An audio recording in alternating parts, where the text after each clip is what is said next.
Hey guys, so today's video is a minute of things happening on the internet. Why did I just blank out for a minute? My social media and my beauty channel will be in the description down below, and anything else you might need to find. So let's get into it. We have a few stories. First of all, we have Gooden and Gonzalez, who were recently called out for old tweets, old jokes, that kind of a thing. So with Drew, it was a joke about Asian people.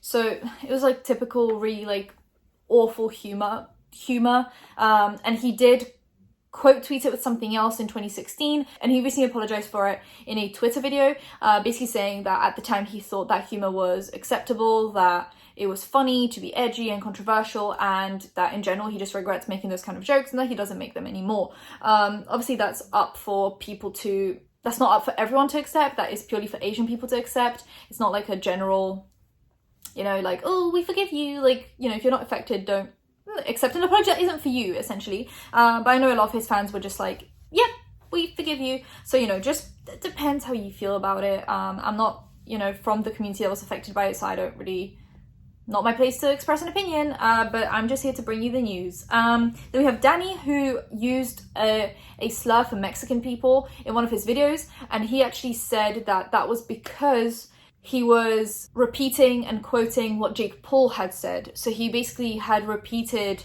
a slur that Jake said, and if you know, you played out the whole video, he continues to say how it's really awful that Jake would use that against Mexican people, but people were still upset about the fact that he even said it, that he should have just, you know, not said it. But yeah, so they both apologized.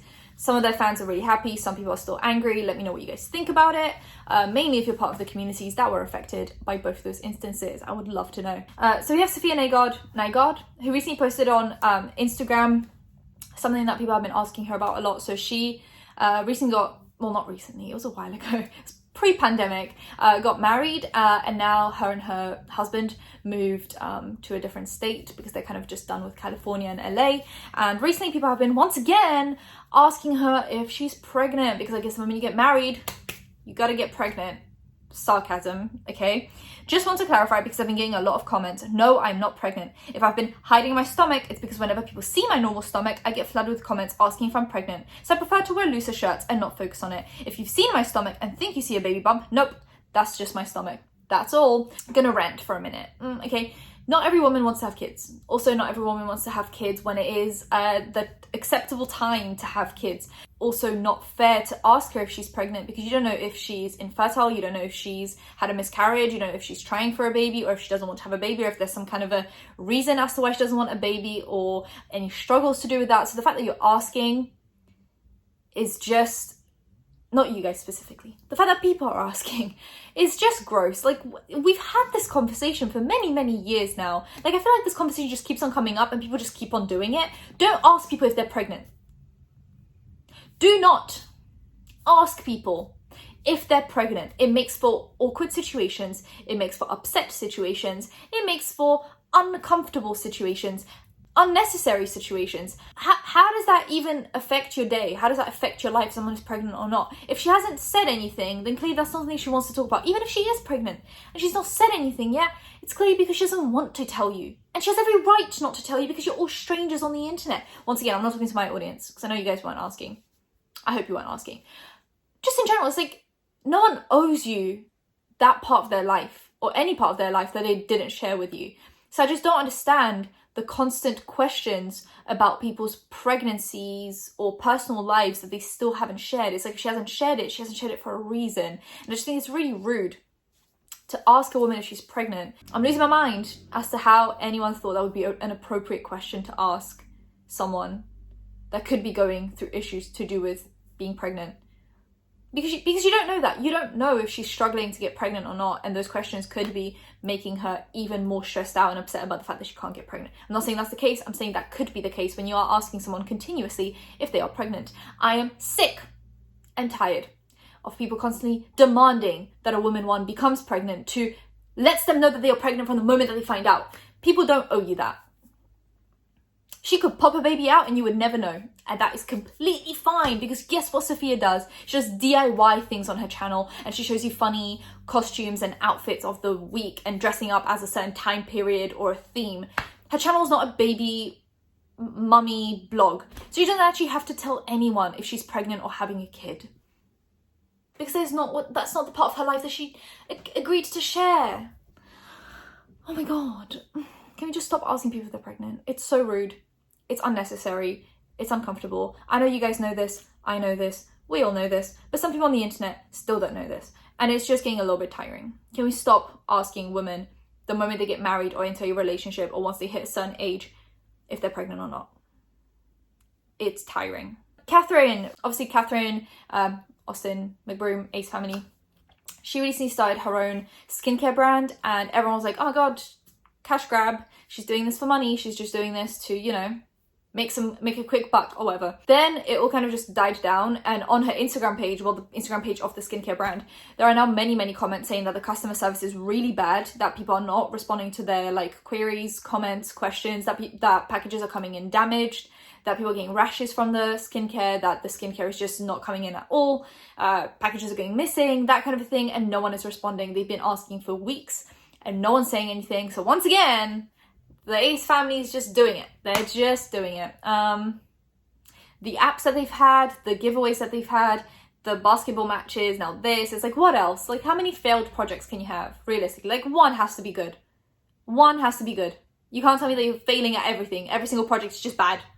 Oh my god. David Dobrik. So Scotty Sire actually recently on a Twitch stream addressed his video, the high one, you know, when he thought he was doing the most. So he posted a video that was like, hi, and he was trying to disprove everything that Seth said, mainly Seth and a few other people, and then he deleted the video, and then in this Twitch stream he basically said a similar thing to what Jeff said, which was that he was completely unaware of all the situations that were going on. He thought everything was consensual, he thought everything that was happening was agreed by everyone, and he was just there for the ride, and he just assumed everyone was happy to be doing what they're doing, and then he found out that that was not the case, and that he obviously regrets the video that he filmed. Now, whether you believe that or not is a whole different situation, but that is what he said on his recent live stream. So more people are coming out against David now and kind of trying to save themselves while throwing David to the wolves, because they're just like, I don't want to be related to this, I don't want to be involved, I don't want to be associated. I don't know if he knew or he didn't know, I don't know what the vibe was over there, but you know, he's saying that he didn't know. So then we have Bretman Rock. Bretman Rock's sister, Princess May, obviously has a child, and the father of the child turns out to be and like pushing her around. There is a video of him pushing her, there are pictures of like blood on the counter, like just really awful things. And the guy has actually gained popularity because of Princess May. He had a few brand deals, he had a few like things that he's been doing to make money on the internet, and obviously that's all because of Princess May, and that's probably not someone we should be promoting considering his behavior.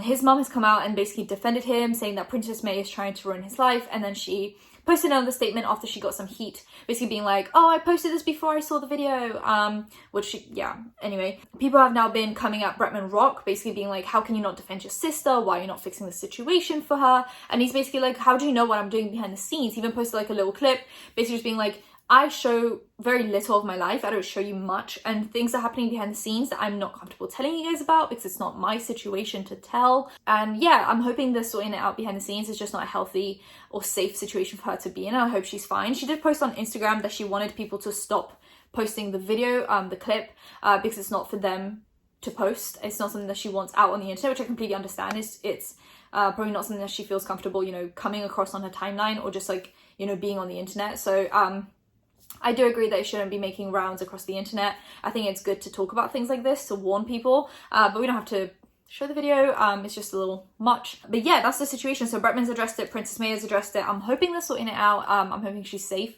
and away from him. She did apparently kick him out because he was cheating on her with a high school friend. I'm assuming that's why he was really angry, because he was getting kicked out, and he probably realized that he's gonna stop making money because he was only making money because of her, and he probably got really angry about it, and that is not an excuse whatsoever. He's just an awful human being, and that's the end of that story. They have Noah Beck, who came in clutch, like every time. We had the Bahamas thing where they went to the Bahamas, and Hollywood Fix stopped him, and he was like, yeah, our job's just really stressful, I just needed to relax, oh my god, like, yeah, our job's so stressful, we just needed a break. And this was in the middle of the pandemic, so Noah's not the best at PR situations. Like, he should realistically have an agent and a PR team, because he's just not great under pressure. Like, he, instead of lying to us, maybe making us feel better about the situation, he's just like, nah, I'm gonna tell you the truth, the whole truth, and nothing but the truth, and I'm gonna piss you off. And he did. Twice now. Second time is just now. He did an interview about James Charles, and instead of, I don't know, saying no comment or not talking about it, he decided to show us exactly what kind of person he is. And he was like, yeah, James is coming back. He's James Charles. Don't worry, he's coming back to social media. I feel really bad for him. I'm still friends with him. All these fake allegations. Oh my God. I was so angry watching that interview because I was just like, wow. What on a serious note though, one of your best friends, James Charles, are you guys still friends? Have you been have you been hanging out with them, or what's going on? No, we haven't been hanging out as much, but we're still great friends. Like, despite I'm here for him, whatever he goes through. I mean, it's part of being a friend, you know. Right. I hope if something were to happen like that with me, like I would hope he'd be there for me as well. Right. I recently posted a video of him, and a lot of people were saying that he should come back. And they were like, oh, we miss you, James. We miss you. Like posting-wise? Yeah, I just posted a video of him. All right, Blake. Yeah, I think he's just trying to be patient right now. With like, just trying to be low-key? Yeah, I think he's just trying to, like, kind of wait things out because things are kind of heavy on him right now. And you got to feel from it. Because a lot of people, like, as soon as people start making allegations, like, that's when the floodgates open and people start to make rumors. And it's right. Like, you don't know what you can believe, especially on the internet. So right. Have you spoken to him or reached out to him lately since all this happened? Yeah. No, of course. I've been texting him, and I've just been checking in on him. What's his state of mind right now?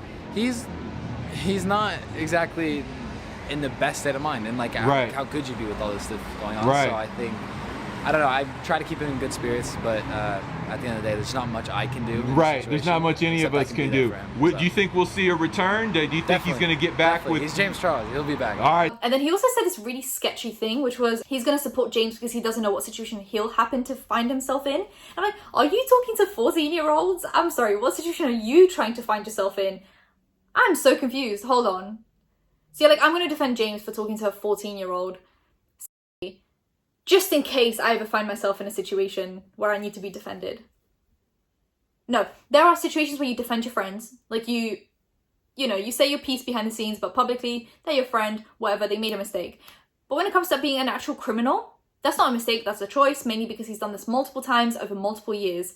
That's a choice, and if you're choosing to be friends with him, then you're just as much the problem as he is, because you're enabling his behavior. And probably people like you are what makes him think that it's okay to do that, because his friends are like, yeah, go for it. Anyway, and then we have MGK, Machine Gun Kelly. So recently he's been blowing up on TikTok with many girls finding him attractive, and he's the new hot boy of the season. He's dating Megan Fox as well, incredible. However, some tweets of him have appeared, and I'm uncomfortable even like reading them, thinking about them, where he's basically saying that he finds some underage girls attractive. There was like one about a girl, a 14-year-old girl that saw his tattoos and she was getting really excited about them, and he was like, don't worry, I'm not gonna R. Kelly her. Like, thank you so much for not doing that. Do you want a medal or something? I don't know. And then there's a clip of him trying to justify his attraction towards a 17-year-old when he was 23 or 24, where he was like, yeah, I find Kendall Jenner like hot, and the moment she turns 18, like, and she appeared, I'm just uncomfortable saying any of it. It was also like, if a 50-year-old found himself in a room with her, like, of course he'd sleep with her. No. And then there was, I wish 13, 14, 15-year-old girls weren't allowed to be so hot. I wouldn't feel like such a creeper when I look at them. I'm still 19. And then I was, okay, so I got a Facebook message from a 14-year-old just now saying, hey, you're sexy. I had to tap that. Like, why? Why do you care? Why do you care? Anyway, we'll swiftly move past this one. Trash. And the last story for today is Tana, Mongeau and Selena Powell getting into a little argument over Jake Paul, the human trash. Okay, so Tana Mongeau got fake married to Jake Paul. We remember that. Okay, and then he blocked her and she got really upset about it on the timeline. Your husband blocked you. Yes, he did. Your fake husband blocked you on the timeline. So Selena Powell was FaceTiming Jake Paul. People then started tagging Tana in it, and then Selena Powell filmed this TikTok basically saying that he got her a Rolex. Then Tana Mongeau claps back and is like, I don't care if you got your Rolex. I bet you're lying. And then Selena Powell's like, nope, he got me a Rolex. Here's the DMs between me and him. And then Imari started like duetting Selena Powell to make fun of her. All of this over Jake Paul. Like, you got your Rolex. Tana got something. Whatever it was. You're fine. Like, there's no need to argue over him anymore. I'm sure you could find another boy to argue over that's not Jake Paul. I get it. He just won like 65 million from the fight. I get it. But like, he's also human trash. So, you know, let's weigh up our options here. Anyway, if you guys enjoyed today's video, give it a thumbs up, comment down below anything you want to comment down below, and subscribe to post videos every time something happens, so that bell will be notified when that's happening. Social media links, any other links in description. I'll see you in my next one. Bye guys.